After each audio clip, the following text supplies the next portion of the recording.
Welcome to the lab class of Davis tube separator.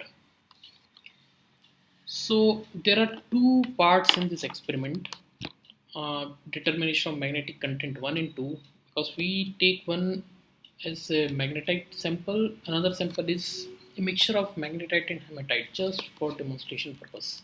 The aim of the experiment is to determination of magnetic content of a given magnetite sample using Davis tube separator. The requirements of the experiment are Davis tube apparatus, sample which is mainly clay contaminated magnetite, balance for weighing the sample, beakers for feeding and collecting the sample, wash bottles that is used for assisting the feeding of the sample, oven for drying the sample, and a continuous water supply. Now you can see a schematic diagram shown here. So this is the rubber cock or rubber bung. This is the water inlet. These two are your electromagnets. These are converging pole pieces or tapered pole pieces. And this is the place where magnetics are retained. Okay. So there is a continuous supply of water here, and water comes out from this end continuously. There is an arrangement for controlled escape of water through this pipe, and water level is maintained up to this level. So there is a video for demonstration that will clearly show how the experiment is done. So the procedure is very simple. You need three samples of magnetite or hematite weighing approximately 20 grams each, and we can add water to the samples to make slurries so that we can easily feed the material from this point. Then we have to clamp the end of the discharge hose. So this is your discharge hose, so we have to clamp it. So there is an arrangement for clamping it, so you can clamp at this point and fill the tube with water up to a level of up to the level of magnetic force. So we fill it just up to this point so that it is above the level of magnetic poles. Then we switch on the electromagnet and introduce the prepared feed slurry in the tube. Now when the water supply is turned on and the water is filled in the tube, after that we turn on the current supply, and the electromagnet is turned on and the poles get magnetized. After that we can supply the feed from this point inside the tube. After you have fed the material, you can seal the top end of the tube with a rubber bung. So this is the rubber bung. We just close the top because there is a chance that water may spill out.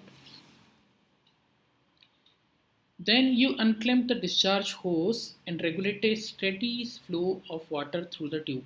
So after that, you can just unclamp so that there is a steady flow of water, so that water supply is continuous here at this point and it continuously comes out. So whatever goes in comes out. So it's like that. So you have to maintain a steady supply so that this water level is continuously maintained at this level.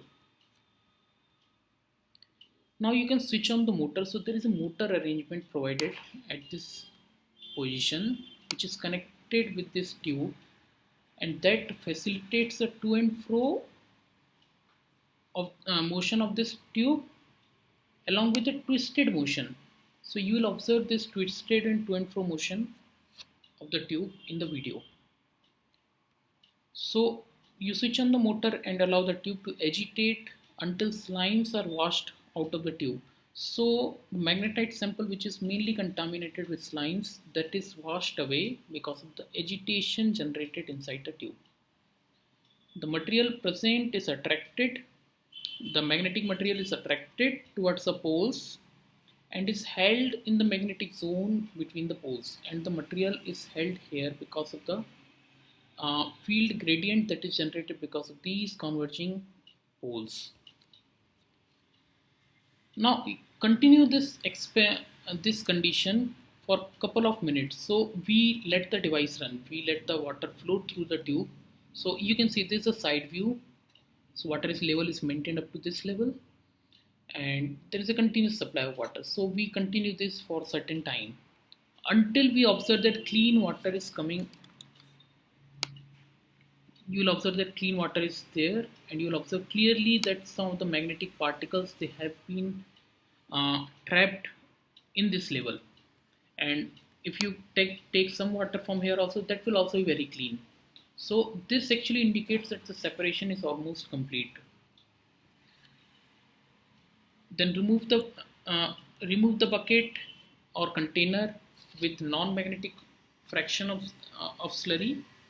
So whatever bucket you have placed here for collection of the non-magnetic part, you can remove that now, and you can put a fresh bucket or container. So in place of this bucket, you can put a fresh container. Then you can switch off the motor and remove the rubber bung. Then you have to switch off the motor and you can remove this rubber bung.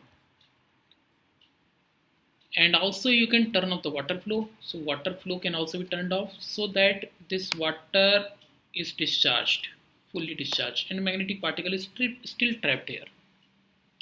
Now place a clean beaker at the discharge point. So we'll place a clean beaker here at the discharge point.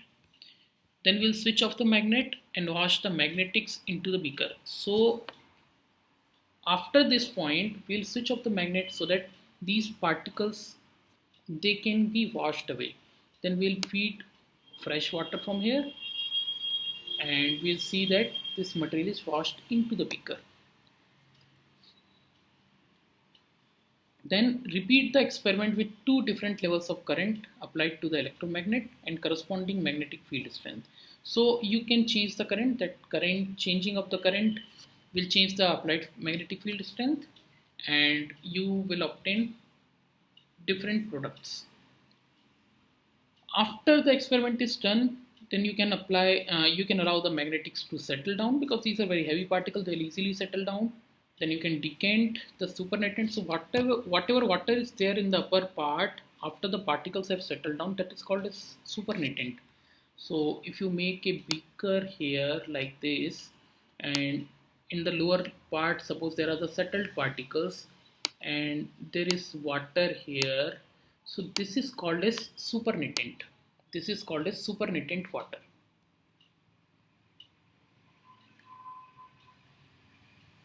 Okay, weigh the material and determine the percentage of magnetics present. So this whatever material you have collected here, you can try it and take the weights, and you can find out what is the percentage of magnetics present in the material.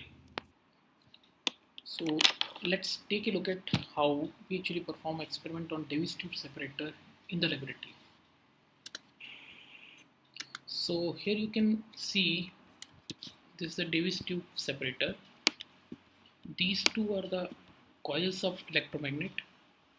These two are converging pole pieces, and these are continuously connected like this with the so that is your soft iron core associated with the electromagnet. This is your glass tube, which is a main part of the Davis tube. This is a motor which has a mechanism associated with the glass tube to move it to and fro and around its own axis as well.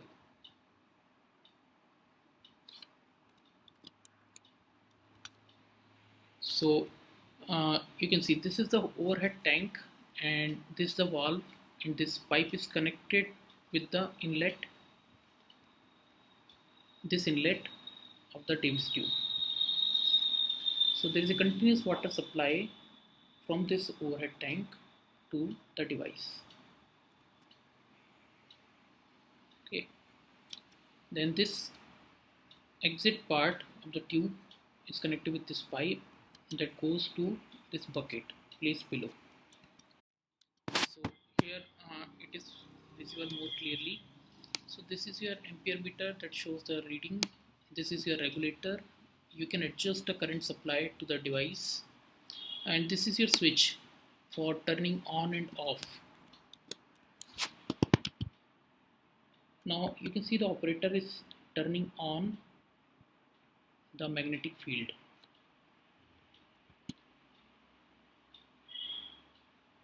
and operator is also regulating the supply of current to the electromagnet. Okay, so you can clearly see it is set at 1.5 amperes. We can turn on magnet before or after we have filled the tube with water. So here we have turned on the magnet before filling the water. Now we are filling the tube with water supply. So you can see water is being supplied from the overhead tank, and it is now being filled up to this level. Okay, so there we have filled the water to that level, and we have already seen that mark in the previous slides. So now the operator here has already prepared slurry with the feed sample, and that slurry will now be fed to the Davis tube with the help of this funnel.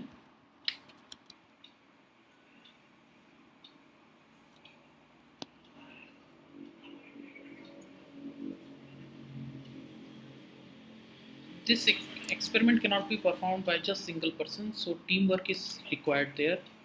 You can see with the help of wash water, this another operator is trying to clean up the beaker. Okay, now here you can see the rubber bung is already placed here, and now this operator is turning on the motor, so that with the help of this coupling and mechanism, this tube can be moved.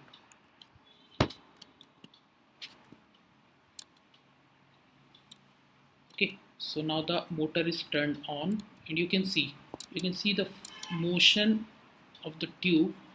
It is to and fro, and also it is turning around its axis. So you just observe. I've tried to slow down the motion so that you can clearly observe how the tube actually moves and facilitates the removal of non-magnetic particles. Here in the slow motion, you can also observe the motion of this mechanism, the motor coupled like this, which is causing this tube to move to and fro and also twist along its axis. You can see how the movement is being caused here, how the disturbance of particles between the pole pieces, just in this tube is just above the pole pieces, is taking place. So you can see this is fitted with here, the tube is fitted here, and how this is actually moving to and fro. Okay, and here you will observe that the water is continuously coming out. Here the operator has actually closed the exit part, and in a controlled way the water is flowing out. Now after some time you will observe that the clean water is there. The water is filled up to this part, this level, but you can see this very clean as compared to the previous part. And just after this there is a slight dirt here, that's why it is bit colored. So we are still operating because clean water is not here after the magnets. So here you can see further slowed motion, and you can observe how the particles are actually being disturbed and how this mechanism is making this tube go to and fro. So afterwards we observed that the clean water is coming out from the exit, and so we stopped the motor, and now the water is being drained out.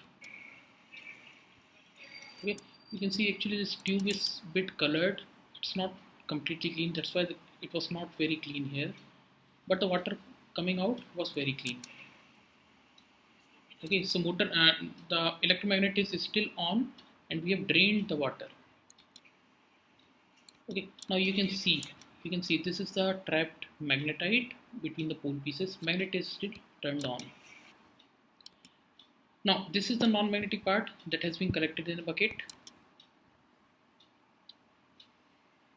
and this is the magnetic part that is collected between the pole pieces. Now we will turn off the magnet and we'll place a beaker at the exit point, and now we are washing this trapped magnetic part in the beaker. Okay, so you can see it is now actually moving away from the pole pieces. So in a beaker we have already collected, so you can see there are some fine particles still there, but they will actually settle down because they are very extremely fine, almost clay size. Then we drained, when we saw that all the particles have actually settled down, then we drained everything out, and this is the magnetite that is left. Okay, then we can put this in the air oven, dry it, and take the weights.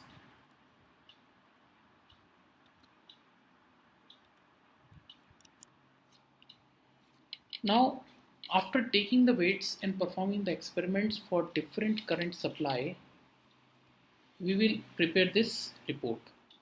So you can see I have represented some of the values here. So for different current supply, we have taken the same 20 gram sample we have taken for all the experiments, that is fixed. Weight of the magnetics that is retained between the pole pieces, that is this much.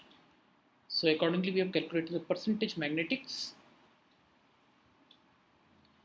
We can plot a curve. That plot is almost like this. If you plot it for different values of current, so you'll observe it is asymptotic like this. Okay, so because for no matter how much you increase the value of current, there will be some maximum amount of magnetic content that will be available, that will be present in the sample. So that's why it becomes asymptotic, almost asymptotic. And this is the representative value for a mixture that we generally use in the laboratory when we mix some of the magnetite with hematite, so that you can actually clearly observe how the experiment is going on. And in our video we have actually used this sample where a mixture of magnetite and hematite has been used, so that you could observe the colored water flowing out clearly. Okay, so here we can see this is how the variation in magnetic content is observed. Okay, thank you.